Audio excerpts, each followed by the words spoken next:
Friends, welcome back to Edu Skills. OET made easy. Our mission is to make you fall in love with OET. If you're watching this on YouTube, kindly consider subscribing to the channel. Give us a thumbs up if you like our work, and please share the video to your contacts so that we reach out to the maximum number of OET aspirants, especially those who are financially struggling to crack OET.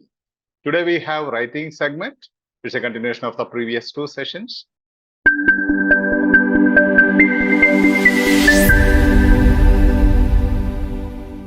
So today, this session, we'll be dealing with writing. George Gale case note will be dealt with. And we have already taken the purpose paragraph and the second paragraph, that purpose expanded. This is a continuation of those sessions. Writing skills, OET letter format, just giving an idea of this. OET writing step by step, identify the key issues, highlight the keywords, synonyms, reference in the case note, which I've already explained. We are just trying to link the whole session with the whole segment. Identify the relevant and irrelevant and semi-relevant case notes. Third step is transform each case note into a simple sentence. Fourth step is transform simple sentence into compound sentences. And fifth step is transform simple sentences and compound sentences into complex sentences. Sixth step, start writing the letter in the writing format.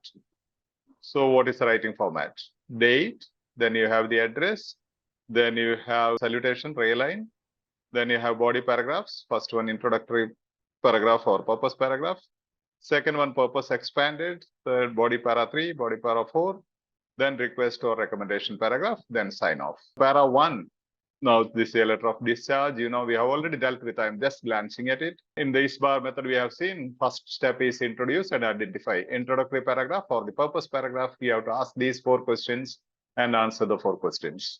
So, who is discharged? The patient. Where is he discharged to? Location. What assistance is required? Content. In what context assistance is required? So the context, these 4 aspects should be included in your introductory paragraph, which may have 1 sentence or 2 sentences, maximum 3 sentences. Okay, para 2, is bar. Second letter is S, situation, present condition of Mr. Gale, which I have already explained in our previous session. And the video is uploaded in Edu Skills OET YouTube channel. If you have not attended, you can watch them. And para 3, third letter is bar is B, background. So this is what we are going to look at today. It's so easy once you follow the ISBAR method, which is the internationally approved format for letter writing among health professionals. So background means social background, medical history, and medications. These 3 headings, whatever comes and relevant under these 3 headings, side headings, you'll have to include in background. And the para 4 is assessment. As you know, what you think is happening overall based on the diagnosis, treatment record, and the concerns expressed. Okay, your assessment. And para 5, request or recommendation, what you want the next health professional to do. So this is the gist of, if you apply ISBAR to this particular case note, this is how we segmentize it.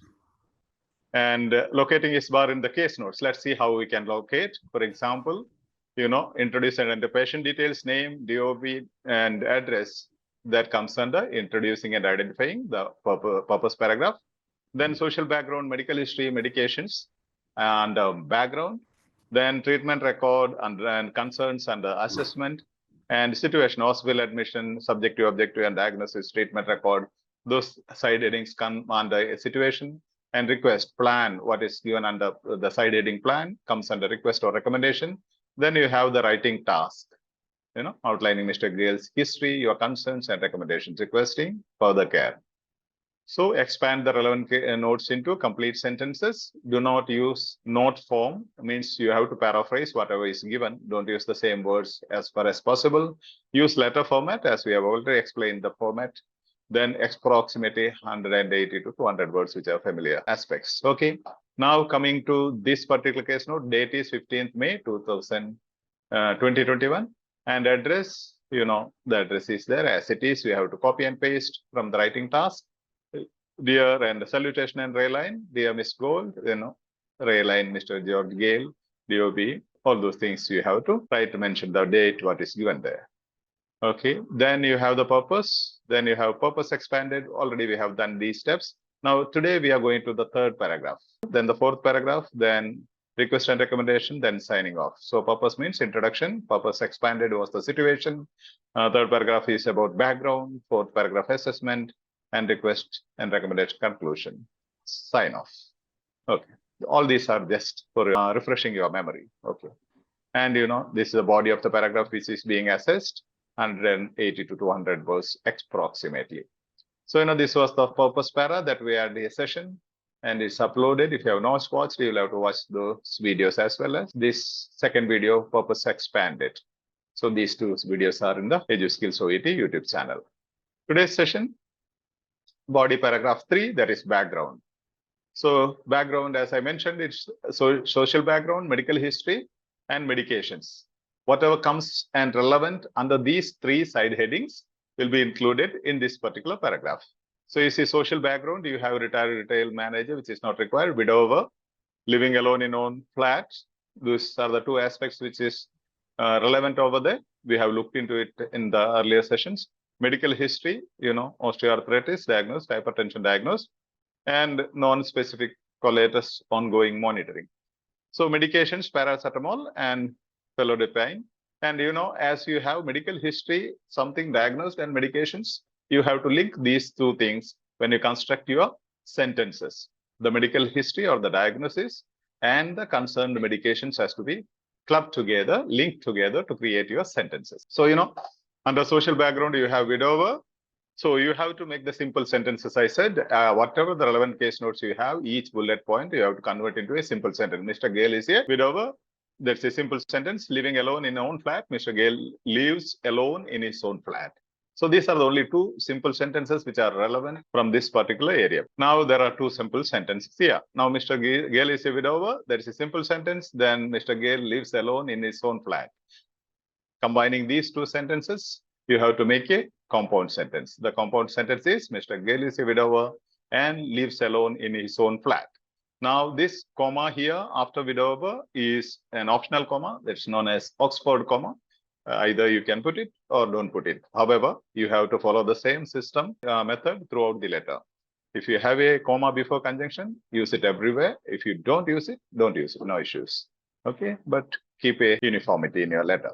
Now sentence structure, compound sentence, as you know, simple sentence, then comma, as I said, it's Oxford comma, optional, then conjunction, then simple sentence. So a compound sentence, 2 simple sentences connected with a comma and a conjunction.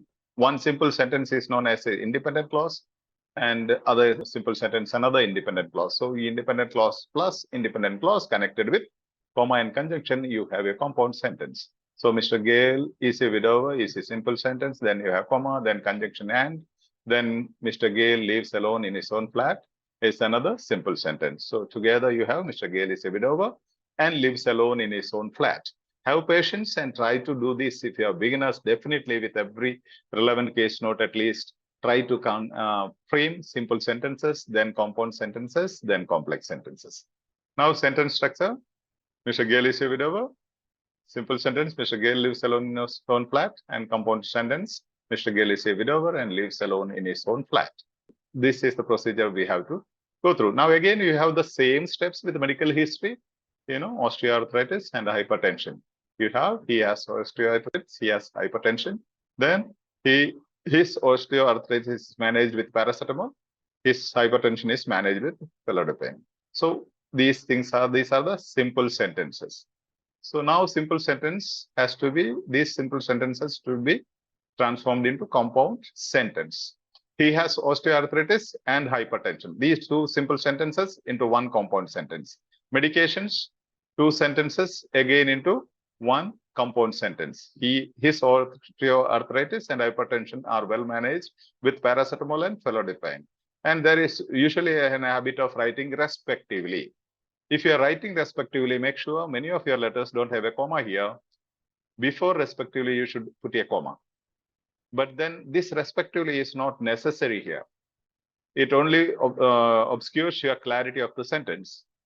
Even it's not a mistake, but then even without this respectively, the whole sentence is understood for a medical professional. Definitely they know paracetamol is for which condition and the other one is for which condition. So actually that's not required because you are writing a medical professional.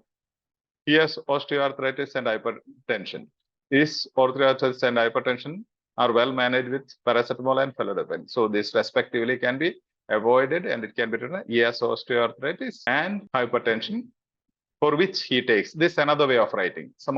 Most of you use this are well managed, but you can put it this way. It can be even a better expression. He has osteoarthritis and hypertension, for which he takes paracetamol and felodipine.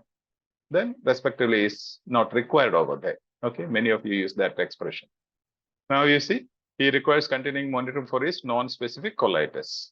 So this sentence is again converted into a sentence. So he also requires continuing monitoring for his non-specific colitis. If you are connecting this sentence with the other two sentences, you can write he also requires. So that's an addition. Same thing with the social background. I need not explain to you because this was several times it was explained. Mr. Gale is a widower and lives alone in his own flat. Medical history, he has osteoarthritis and hypertension, for which he takes paracetamol and felodipine. So these are the sentences you already created, transformed from simple sentences. Please note, he requires continuing monitoring for his non-specific colitis. I'll give you another option for this, please note later. This is the third body paragraph. When you combine these three sentences, that is social background, medical history, and medications, you have third body paragraph, which is social background plus medical history plus medications. He has osteoarthritis and hypertension, for which he takes paracetamol and felodipine. He also requires continuing monitoring for his non-specific colitis. So this is the simple, beautiful sentence that you can construct. And respectively, I don't suggest respectively to be there. Most of your letters have this expression respectively.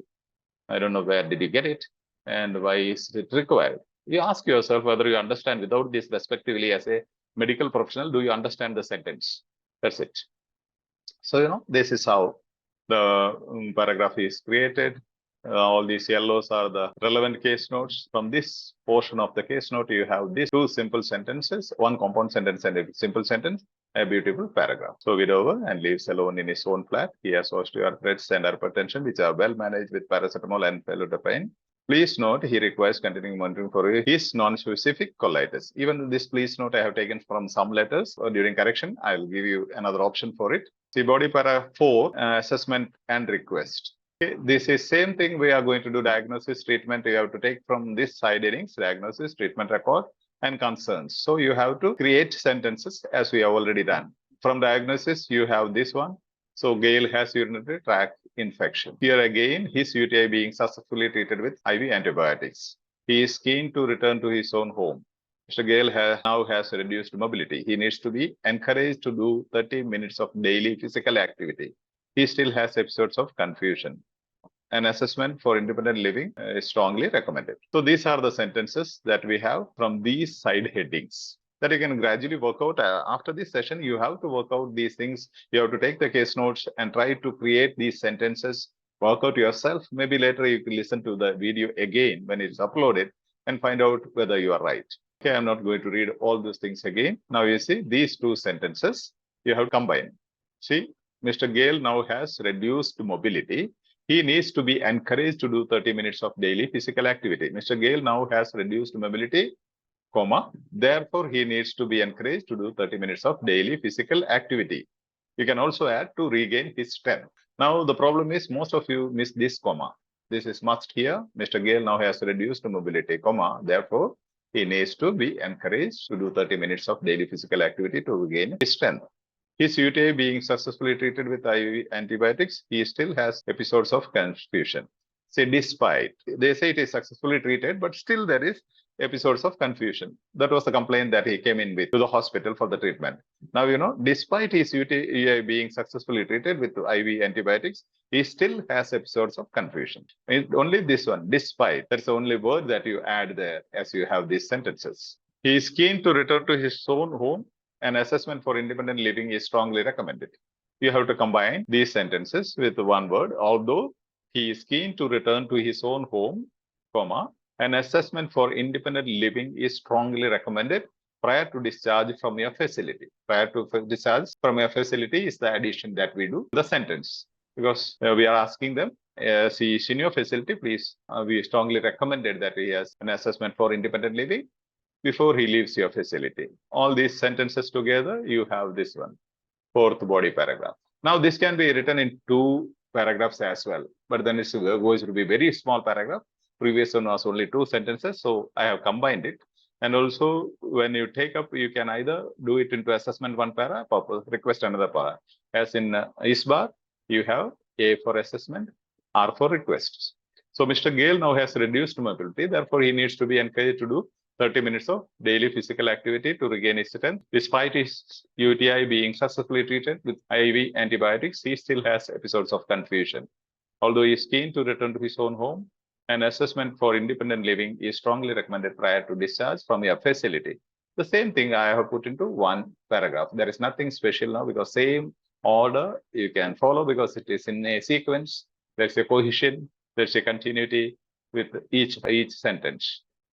Your assistance would be greatly appreciated. Yours sincerely, Nurse. Yes, it's the end of this letter. Is it cool? You want to revisit any of the slides? I'm just analyzing the paragraphs and telling you how you can build up the paragraphs. It's not advisable you start writing your paragraph very beginning from the case notes. Even experts find it very hard. So you will not be able to do that. When you go step by step, identifying the case notes, then transforming each bullet point into a simple sentence, simple sentences into compound sentences, simple and compound sentences into some complex sentences. So you have all the three types of sentences. Evening, Father. I saw your video on YouTube and I really appreciate you, Father, that you are doing this for us. Maybe next segment, I'll take self-correction, how you can correct from the first word to the last word of your letter by yourself. I'll give you some 24 correction criteria. For example, when you write address the first segment, you are supposed to exactly copy and paste from the writing task where it is given, paste here and write only one segment each. It is written continuously in the case note, but here write 1, 2, 3, 4, each segment in each line, and there's no full stop, no comma after each line. So that's it. One criteria for correction. You have to take your letter and see whether you put some comma or you have put some full stop after each line. Then you have to find out whether you have written in a running mode or segment wise. So that's it. If that is done, that's perfectly all right. So you'll be able to correct almost your 95% of your letters exactly. Yeah, Father. Thank you, Father. Okay. God bless you. Thank you, Father. Thank you, Father. Thank you, Father. Yeah.